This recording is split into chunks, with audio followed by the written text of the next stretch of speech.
قسمت قبل جزیره مایورکا رو به صورت کوتاه معرفی کردیم و گفتیم که در سال 903 میلادی زمانی که اعراب بر این جزیره حاکم شدند، مجموعه بناهایی رو در شهر کنونی پالما ساختند که تنها یک حمام عربی به شکلی که در زمان اعراب مورد استفاده قرار می گرفته امروز به دست ما رسیده.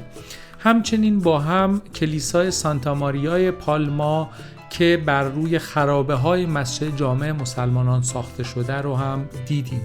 حالا مروری کنیم بر توضیحاتی که در مورد کاخ المداینا در قسمت قبل دادیم و پس از اون با هم دیگه این کاخ رو ببینیم. ساختمان مهم دیگه‌ای که میسازن در واقع کاخ المداینا است که در واقع یک کاخ عربیه که اون هم امروزه تغییر پیدا کرده و شبیه اون چیزی نیست که مسلمان ها ساختن و دلیلش اینه که زمانی که اروپایی ها مجددا اینجا رو فتح میکنن یک معمار استخدام میکنن تا معماری کاخ رو تغییر بده، اگرچه اسکلت ها و ساختمان اصلی اون کاخ حفظ میشه، ولی چیزی که امروز ما به عنوان کاخ المداینا میبینیم توی پشت سر من هم مشخصه، خیلی شباهت ظاهری آنچنانی نداره با اون چیزی که در زمان اعراب بوده.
اگر شما هم مثل من از این که چنین دیوارهای ضخیم و خندق‌های این کاخ رو احاطه کرده تعجب کردین، باید بگم که اینها تصادفی نیست. دلیلش اینه که کاخ المداینا توی قرون وسطا به عنوان یک دژ محافظتی در برابر مهاجمان و دزدان دریایی هم خدمت کرده و به همین دلیله که این تغییرات در طول زمان درش ایجاد شده و کم کم از شکل یک کاخ به شکل یک قلعه و یا دژ تغییر پیدا کرده.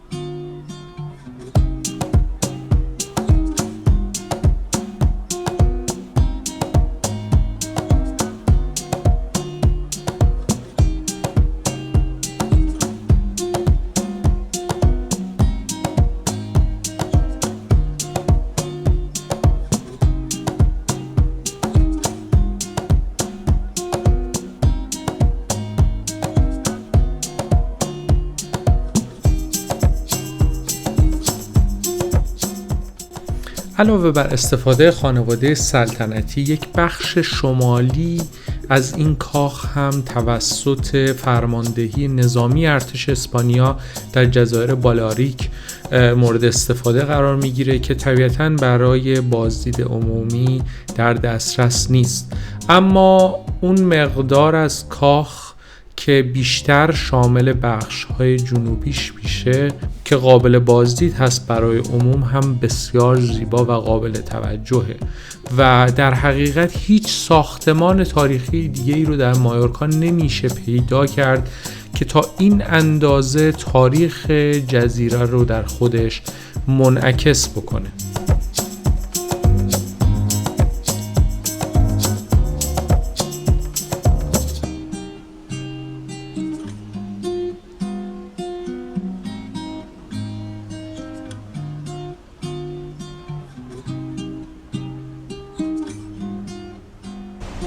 توی تاریخ نوشته شده که جیمز اول بعد از فتح این منطقه پرسلوا رو که یک معماره استخدام میکنه تا معماری آلماداینا رو که عنوانش هم خیلی شبیه المدینه است، احتمالاً یه ریشه اینچنینی داشته باشه، تغییر بده و از ظاهر یک کاخ عربی تبدیلش کنه به یک ساختمان اروپایی در واقع.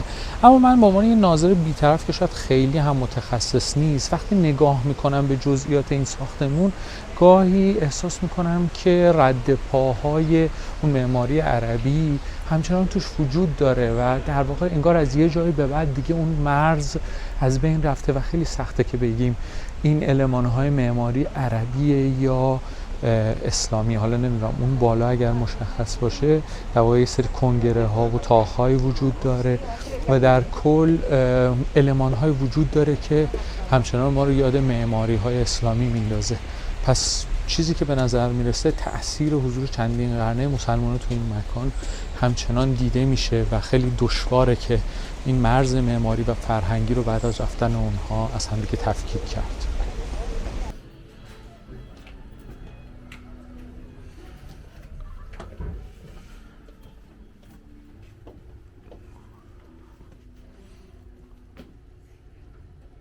همونطوری که گفتم اگه نگاه دقیق تری به کاخ سلطنتی آلموداینا بندازیم خواهیم دید که بسیاری از عناصر بر اساس الگوهای عربی و سبک‌های معماری اسلامی ساخته شدند.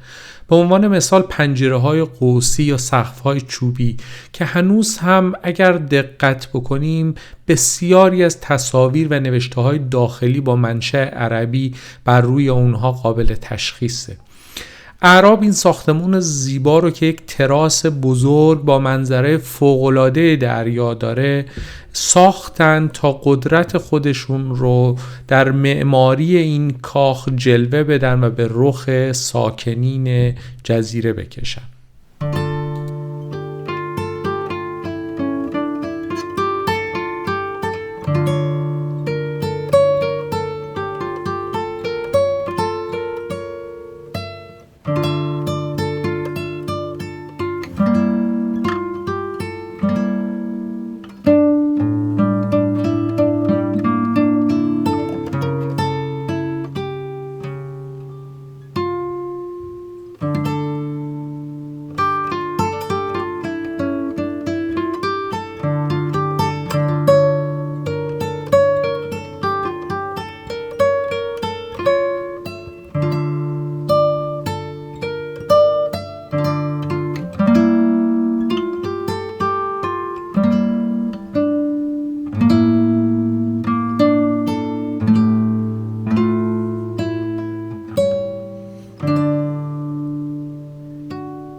نکته‌ای که در مورد کاخ آلموداینا در ابتدا باید به خاطر داشته باشیم اینه که این ساختمان همچنان هم به عنوان محل اقامت رسمی خانواده سلطنتی اسپانیا در جزیره مایورکا مورد استفاده قرار میگیره و برای مناسبت‌ها و پذیرایی‌های خاص میزبان مهمانی‌ها و مراسم این خانواده است.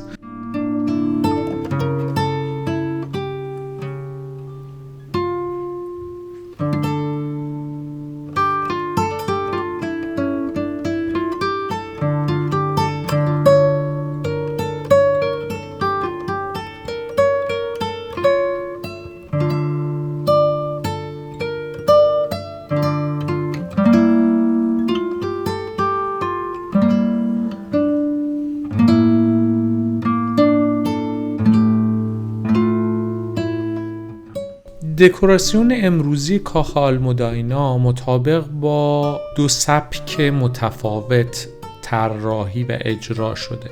در حقیقت در طبقه همکف سبک قرون وسطایی با آثاری از قرن 15 تا 20 بازسازی شده و طبقه فوقانی که برای جشن و مراسم‌های رسمی خانواده سلطنتی اسپانیا استفاده میشه با اشیا و اساسی متعلق به سایر مکان‌های سلطنتی قرون 17 18 و 19 تزیین شده.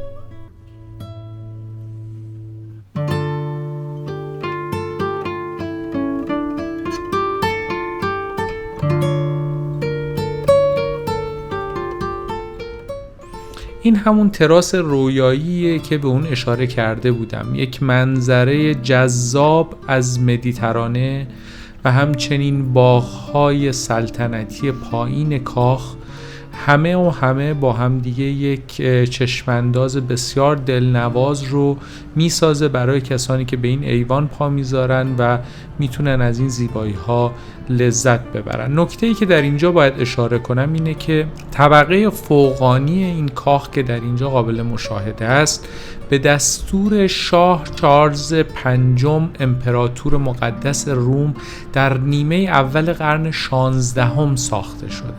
در حقیقت این کاخ در ابتدا تنها یک طبقه داشته و بعدها همونجوری که گفتم در قرن 16 بوده که به یک ساختمان دو طبقه تبدیل شده.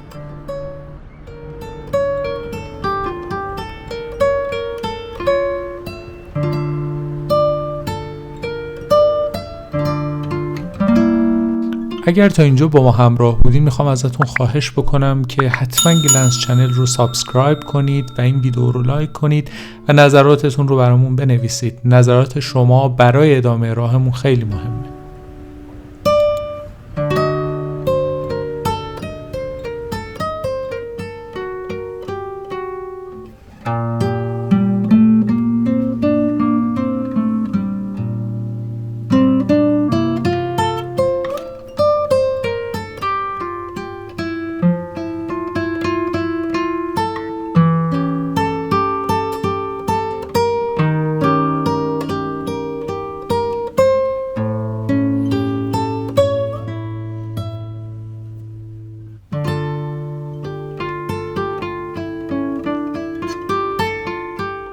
در پایان بازدید از طبقه اول کاخ به یک حیاط مرکزی میرسیم. اجازه بدیم با هم نگاهی به این حیاط مرکزی زیبا بندازیم و در عین حال به خاطر داشته باشیم که ما تنها اجازه بازدید از ضلع جنوبی این کاخ رو داشتیم و ضلع شمالی این کاخ به دلیل استفاده ارتش اسپانیا قابل بازدید نبود.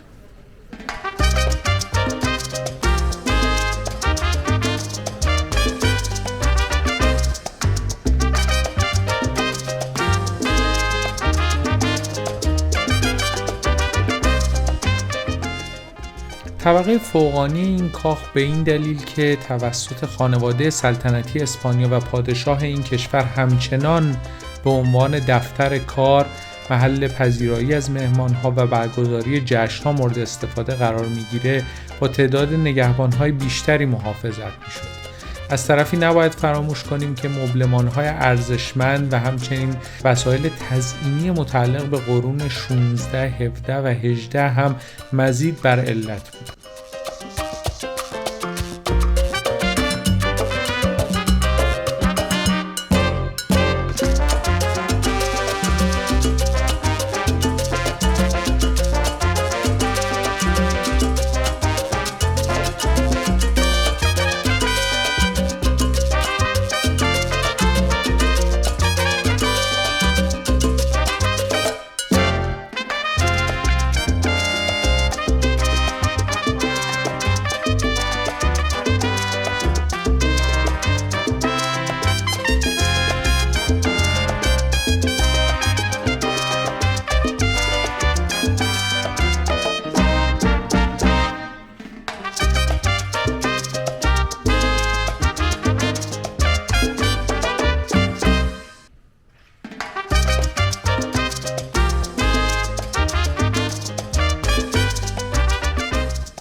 الان با هم پا میذاریم به یک تالار بسیار زیبا که میزبان مهمانی ها، جشن ها و گرد همایی های خانواده سلطنتیه.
در گوشه ای از این تالار ورودی دفتر پادشاه اسپانیا دیده میشه.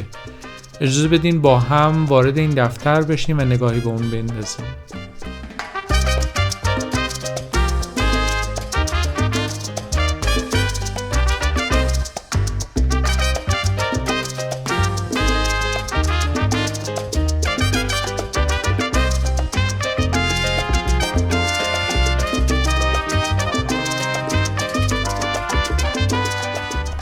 این تصویر از پادشاه اسپانیا و همسرش نقطه پایان بازدید ما از کاخ آلموداینا و همچنین پایان قسمت دوم از مجموع ویدئوهای ما در مورد جزیره مایورکاست.